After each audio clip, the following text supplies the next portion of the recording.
তোমার নাম কি? অর্পিতা মাঝি।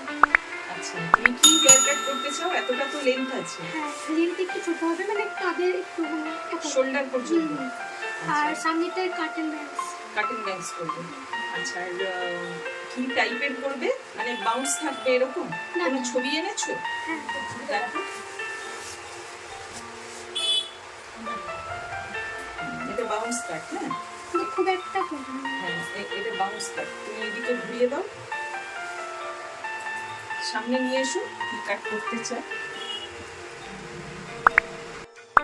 পর্যাপ্ত চুলে বাউন্স থাকলে যেভাবে কাট করা উচিত সেটাই করলাম। এটা ব্যাকটা, সাইডে এই যে কাটিং ব্যাংস সহ দু সাইডই দেখিয়ে দিচ্ছি। তারপর অর্পিতাকে জিজ্ঞাসা করব কেমন লাগলো। অর্পিতা তো ডান, পুরোটা দেখা হয়ে গেছে। অর্পিতা বলো কেমন লাগলো? আমার খুব ভালো লেগেছে। পছন্দ হয়েছে? কাটিং ব্যাংস ঠিক আছে? দেখে নাও একবার। না না,